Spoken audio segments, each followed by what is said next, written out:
January 2022ல இந்த எஸ்டியை வந்து launch பண்ணும்போது மிகப்பெரிய வரவேற்பு வந்து இந்த வண்டிக்கு வந்து இருந்தது. ஆனால் கூடிய விரைவிலேயே இந்த வண்டியோட ஹீட், ஹார்ட் கிளட்ச், கிளங்கியான கியர்ஸ் இந்த மாதிரி அடுக்கடுக்கான பிரச்சனைனால அப்படியே சேல்ஸ் வந்து டவுன் ஆக ஆரம்பிச்சது. ரீசெண்டாக கொடுத்த அப்டேட்ஸ்லேயும் வந்து பார்த்தீங்கன்னா காஸ்மெட்டிக் வைஸ் தான் இருந்துச்சே தவிர ஹார்ட்வேரில் பெருசாக எந்த மாற்றங்களும் இருக்கல. இப்போது இந்த 2025ல சில அப்டேட்ஸ் வந்து பண்ணியிருக்காங்க. எல்லாமே வந்து பார்த்தீங்கன்னா ஹார்ட்வேர் வைஸ் தான் தரமான அப்டேட்ஸ் வந்து கொடுத்துருக்காங்க. என்னெல்லாம் அப்டேட்ஸ் இருக்குது அப்படின்றத வந்து ஷார்ட்டாக பார்த்துட்டு ஸ்ட்ரெயிட்டாக ரைட் ரிவ்யூக்கு வந்து போயிடுவோம். வண்டி ரைட் பண்ண எப்படி இருக்குது அப்படின்றத வந்து பார்க்குறதுக்காக. சேனலுக்கு புதுசுனா என்னோட நேம் பிரவீன். நீங்கள் பார்த்துட்டு இருக்கிறது ஹார்த்ரல்ஸ் யூடியூப் சேனல். சேனலை வந்து மறக்காமல் சப்ஸ்கிரைப் பண்ணி வச்சுக்கோங்க. வாங்க குயிக்காக வீடியோக்குள்ளே போகலாம். இந்த வண்டி வந்து பார்த்திங்கன்னா நம்ம ரொம்பவே லேட்டாக தான் வந்து ரிவ்யூ பண்ணிகிட்ருக்கோம். என்ன ரீசன் வந்து பார்த்திங்கன்னா ஷோரூம் வந்து டைப் பண்ண ரொம்பவே டைம் எடுத்துக்கிச்சு. ஸோ அதனால தான் இவ்வளோ லேட்டாக வந்து இந்த ரிவ்யூ வந்து போஸ்ட் பண்ணிகிட்ருக்கு. ஸ்டில் என்னால் முடிஞ்ச வேல்யூபிள் இன்ஃபர்மேஷனை வந்து இந்த வீடியோவில் வந்து ஷேர் பண்ணுறேன். 2025ல சேஞ்சஸ் என்னென்ன அப்படின்றத வந்து பார்த்துருவோம். ஸோ முதல்ல வந்து பார்த்தீங்கன்னா டியூவல் ஹெட்லாம்ப் ப்ரொஜெக்டர் வந்து கொடுத்துருக்காங்க. லுக்கை வந்து கம்ப்ளீட்டாக என்ஹான்ஸ் பண்ணி வந்து காட்டுது வண்டியை வந்து பார்க்குறதுக்கு. அதேமாதிரி ப்ரொஜெக்டரில் வந்து ஒரு சேஃப்டி கார்டுமே வந்து கொடுத்துருக்காங்க. இதுவே ரியர்லேயும் வந்து பார்த்தீங்கன்னா அதே மாதிரி டியூவல் பிரேக் லைட்ஸ் வந்து இருக்குது. எல்இடிஸில் தான் வந்து கொடுத்துருக்காங்க. ஸோ பார்க்குறதுக்கு வந்து பார்த்திங்கன்னா ரொம்பவே நல்லாயிருக்கு அப்படின்றத வந்து சொல்ல முடியும். ஸோ அடுத்ததாக வந்து பார்த்திங்கன்னா நமக்கு இந்த பிளாஸ்டிக் இருக்கு இல்லைங்களா, இந்த கிளாடிங் வந்து எக்ஸ்ட்ராவாக ஆட் பண்ணியிருக்காங்க. இதுக்கு முன்னாடி வந்து பார்த்திங்கன்னா இந்த ஒரு ஆப்ஷன் வந்து இந்த வண்டியில் இருக்கல. அடுத்ததாக வந்து பார்த்திங்கன்னா நமக்கு அட்ஜஸ்டபிள் மீட்டர் கன்சோலை வந்து கொடுத்துருக்காங்க. ஸோ இதை வந்து பார்த்திங்கன்னா நம்மளால் ஈஸியாக வந்து அட்ஜஸ்ட் பண்ணிக்க முடியும். சைடில் இருக்க அந்த நாவை வந்து நம்மளால் லூஸ் பண்ணி ஸோ நம்ம வியூவிங் ஆங்கிளை வந்து பார்த்திங்கன்னா கம்ப்ளீட்டாக வந்து சேஞ்ச் பண்ணிக்க முடியும். ஸோ இந்த ஒரு கஸ்டமைஸ் ஆப்ஷனுமே வந்து பார்த்திங்கன்னா கொடுத்துருக்காங்க. ப்ளஸ் வந்து பார்த்திங்கன்னா மீட்டர் கன்சோல் அட்ஜஸ்ட் பண்ணுறது மட்டும் இல்லாமல் நம்மளால் வைசரையுமே வந்து பார்த்திங்கன்னா அட்ஜஸ்ட் பண்ண முடியும். நெக்ஸ்ட் வந்து பார்த்திங்கன்னா நமக்கு ட்ராக்ஷன் கண்ட்ரோல் வந்து ஆட் ஆகிருக்கு. ரேடியேட்டர் வந்து நமக்கு காம்பேக்டாக கொடுத்துருக்காங்க கம்பேரிட்டிவ்லி ப்ரீவியஸ் மாடல். அடுத்ததாக நமக்கு சைலன்சர் வந்து பார்த்திங்கன்னா இன்டர்னல் ரூட்டடாக கொடுத்துருக்காங்க. இதுக்கு முன்னாடி வந்து பார்த்திங்கன்னா நமக்கு ஒரு சைடு மட்டும் ஹீட் அதிகமாக வந்து தெரிஞ்சிட்டு இருந்தது. இப்போ வந்து பார்த்திங்கன்னா இன்டர்னலாக ரூட் பண்ணி வந்து கொண்டு போயிருக்காங்க. அதனால அந்த ப்ரீவியஸ் மாடலில் இருந்த ஹீட்டிங் இஷ்யூ வந்து இப்போ இருக்காது.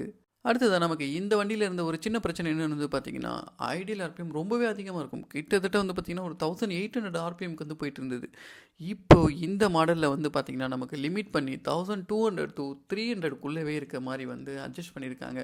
அடுத்ததாக கூலிங் டேங்கோட லொக்கேஷனுமே வந்து பார்த்திங்கன்னா சேஞ்ச் ஆகிருக்கு. ஸோ இப்போ வந்து பார்த்திங்கன்னா ஆஃப் ரோடில் ஓரளவுக்கு சேஃபாக வந்து ரைட் பண்ணிக்க முடியும்.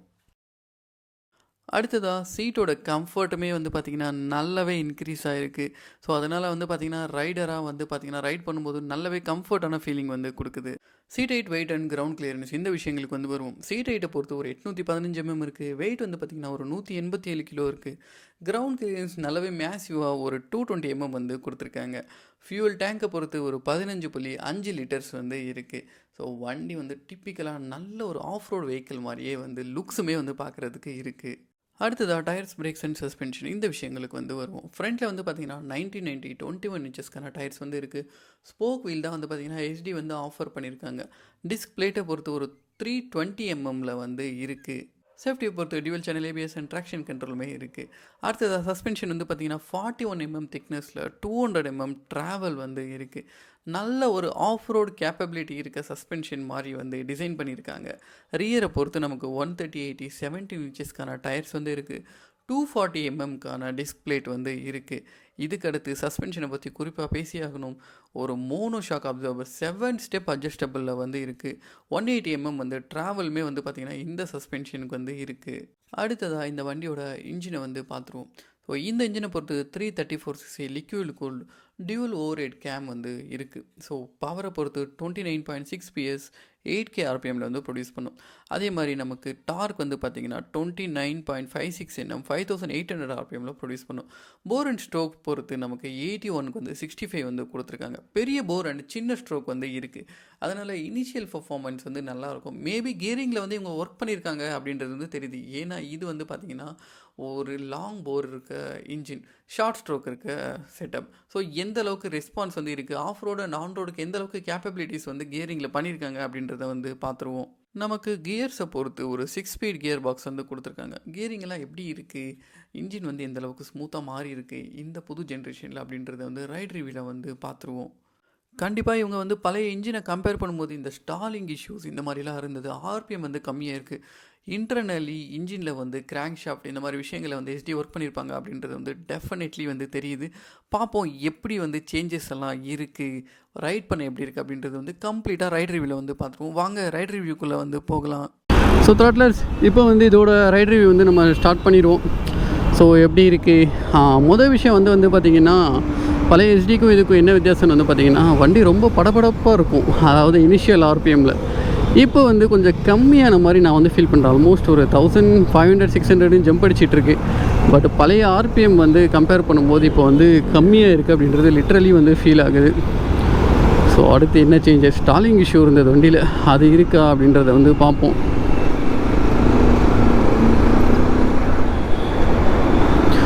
கியர் எப்படி இருக்குது, கிளச் எப்படி இருக்குதுன்னு வந்து கேட்டிங்கன்னா, கியர் கிளச்செல்லாம் வந்து பார்த்திங்கன்னா ரொம்பவே சாஃப்டாக இருக்குங்க. நான் வந்து இந்த வண்டியில் கொஞ்சம் ஹார்டாக இருக்குமோ அப்படின்ற மாதிரி எதிர்பார்த்தேன். ஆனால் இல்லை, சாஃப்டாக தான் இருக்குது. அதாவது இந்த அப்ரைட்டான சீட்டிங் பொசிஷனே நம்மளுக்கு வந்து பார்த்திங்கன்னா ஓட்டுறதுக்கு வந்து ஒரு எனர்ஜியை கொடுக்குதுங்க வண்டியில். நமக்கு வந்து எப்படி சொல்கிறதுனா, ஒரு பிக்கர் பைக் வந்து ஓட்டுற ஒரு ஃபீலை வந்து நல்லா ஆஃபர் பண்ணுது வண்டி. ஸோ நெக்ஸ்ட்டு வந்து இது அட்வென்ச்சருக்கான ஒரு கேப்பபிளான வண்டிங்க. நல்லா ரெவ் பண்ணி பார்க்குறேன், ஏதாச்சும் வைப்ரேஷன்ஸ் இருக்கான்னு வந்து பார்க்குறதுக்காக. ஸோ கண்டிப்பாக வந்து வைப்ரேஷன்ஸ் இல்லை, ஆனால் ஸ்டாலிங் வந்து கொஞ்சமாக இருக்குங்க. மேபி இந்த ஸ்டாலிங் இஷ்யூவில் இவங்க தீயாக வேலை செய்யணும் போல். பழைய வண்டியிலும் இருந்தது, கம்பேரிட்டிவ்லி கொஞ்சம் கம்மியாக இருக்குன்னு வந்து சொல்ல முடியும். மற்றபடி முழுசாக வந்து போயிருக்கான்னு கேட்டிங்கன்னா கண்டிப்பாக இல்லை. கொஞ்சம் கால் வந்து நீட்டாக எட்டணுங்க இந்த வண்டியில் ஓட்டுறதுக்கு. இல்லைன்னு வச்சுக்கோங்களேன், இந்த டர்னெல்லாம் பண்ணும்போது கண்டிப்பாக வண்டி கீழே போட்டுருவோம். நெக்ஸ்ட் கியர் ஷிஃப்டிங் எல்லாம் எப்படி இருக்குன்னு வந்து கேட்டிங்கன்னா, ஃபஸ்ட்டு 3 கியரில் வந்து எப்படி சொல்கிறதுனா, ஒரு சிட்டிக்கு ஏற்ற மாதிரி கொடுத்துருக்காங்க. தேர்ட்லேருந்து 4, 5, 6 வர்றதுக்குள்ளே அப்படியே வந்து நமக்கு ரேஷியோஸ் வந்து மாறுறதுனால அந்த கம்ப்ளீட்டாக அந்த இது எப்படி இருக்குன்னா, நமக்கு வந்து ஃபஸ்ட்டு 3 கியர்ஸ் வந்து ஒரு சிட்டி பர்பஸ் இல்லை வந்து ஒரு ஆஃப் ரோட் பர்பஸ் மாதிரியும், அடுத்த 3 கியர்ஸ் வந்து பார்த்திங்கன்னா நமக்கு ஒரு ஹைவே பர்பஸ் மாதிரியும் கொடுத்துருக்க மாதிரி தெரியுது. அந்த வித்தியாசம் வந்து கிளியராக வந்து நீங்கள் 3rd to 4th வந்து ஷிஃப்ட் பண்ணும்போது தெரியுது. ஏன்னா 3 கியர் வந்து டார்க்கியாக இருக்குது, அதுக்கடுத்து 3 கியர் வந்து பார்த்திங்கன்னா உங்களுக்கு வந்து கியர் ரேஷியோ வந்து அதிகப்படுத்தியிருக்காங்க. ஸோ அதனால் வந்து உங்களுக்கு ஹைவே க்ரூசபிலிட்டி வந்து இருக்கும் அப்படின்றது வந்து தெரியுது. ஸோ நெக்ஸ்ட்டு ஓரளவுக்கு நான் க்ரூஸ் பண்ணி பார்க்குறேன் வண்டி எந்த மாதிரி இருக்குது அப்படின்னு தெரிஞ்சுக்கிறதுக்காக. ஸோ நான் வந்து பெருசாக ஹை ஸ்பீட்லலாம் ரெவ் பண்ணி கண்டிப்பாக எப்பயுமே நான் ரிவ்யூ பண்ணுறதில்ல. ரீசன் என்னென்னு வந்து பார்த்திங்கன்னா, ஒன்று சேஃப்டி, இன்னொன்று வந்து டெஸ்ட் ரைட் வெஹிக்கிள். ஸோ அதனால் வந்து பார்த்திங்கன்னா ரோட்லேயும் இது அதுக்கான ஒரு ஓப்பன் ரோடுமே கிடையாதுங்க. ஸோ அதனால் அந்த மாதிரி நான் கண்டிப்பாக எப்பயும் பண்ண மாட்டேன். ஒரு ஆவரேஜான ஸ்பீடில் ஓட்டி நான் பண்ணுறேன். ஸோ உங்களுக்கு மற்றபடி பிரேக்ஸ் எப்படி இருக்குது, சஸ்பென்ஷன் எப்படி இருக்குது அப்படின்ற விஷயத்துக்கு வருவோம். பிரேக்ஸ் வந்து கண்டிப்பாக சொல் பேச்சு கேட்குது. ரியர் பிரேக் ஆகட்டும், ஃப்ரண்ட் பிரேக் ஆகட்டும், நல்ல சொல் பேச்சு கேட்குது. ஆனால் கொஞ்சம் ஒரு சின்ன ஹார்ட்னஸ் வந்து ஃபீல் பண்ணுறேன். மேபி அதை எப்படி சொல்கிறதுனா, அந்த பிரேக்கிங்கோட பைட்டிங்கெல்லாம் ரொம்ப நல்லாயிருக்கு. கொஞ்சம் ஒரு சின்ன ஃபீட்பேக் வந்து ஆஃபர் பண்ணியிருந்துச்சுன்னா நல்லாயிருக்கும். ஏன்னா பிரேக்கோட ரெஸ்பான்ஸ் ரொம்ப நல்லாயிருக்கு. ரிவ்யூ பண்ண சில வண்டிகளில் ட்ரையம்ப் பிராண்டுக்கு அடுத்து நான் வந்து பிரேக் நல்லா இருக்குன்னு சொல்லி கேட்டிங்கன்னா, ரியர் பிரேக்ஸ் வந்து இந்த வண்டியில் வந்து இருக்குதுன்னு சொல்லலாங்க. ஸோ அதே மாதிரி வண்டி வந்து பல்காக ஃபீல் ஆகுதான்னு கேட்டிங்கன்னா, லிட்ரலி வந்து லைட்டாக ஃபீல் ஆகுது. பட் பெருசாக வந்து சொல்லிக்கிற அளவுக்கு கிடையாது. உங்களால் இந்த வண்டியை வந்து டெஃபினெட்லி ஹேண்டில் பண்ண முடியும், அதிலலாம் எந்த இஷ்யூஸும் கிடையாது. ஸோ கண்டிப்பாக ஒரு எப்படி சொல்கிறதுனா, ஒரு 100-150 கிலோமீட்டர் நீங்கள் ஓட்டினீங்கன்னாலுமே உங்களுக்கு இந்த ஷோல்டர் பெயின், பேக் பெயின் இதெல்லாம் இந்த வண்டியில் பெருசாக எக்ஸ்பெக்ட் பண்ண முடியாது. மேபி சஸ்பென்ஷன் வந்து கொஞ்சம் ஹார்டாக இருக்க மாதிரி நான் ஃபீல் பண்ணுறேன். சஸ்பென்ஷனால் வரலாமே தவிர உங்களால் சீட்டிங் போஸ்டர் வைஸ் வந்து கண்டிப்பாக உங்களுக்கு இதில் எந்த இடத்துலையும் பெயின் வர்றதுக்கான வாய்ப்புகள் வந்து கிடையாது. பட் டவுன் ஷூட் பண்ணும்போது வந்து ஒரு சின்ன கிளிக்கி சவுண்ட்ஸ் வந்து கொஞ்சம் அதிகமாக இருக்குங்க. ஸோ அடுத்து நம்ம சர்வீஸ் ரோடுக்கு போயிடுவோம்.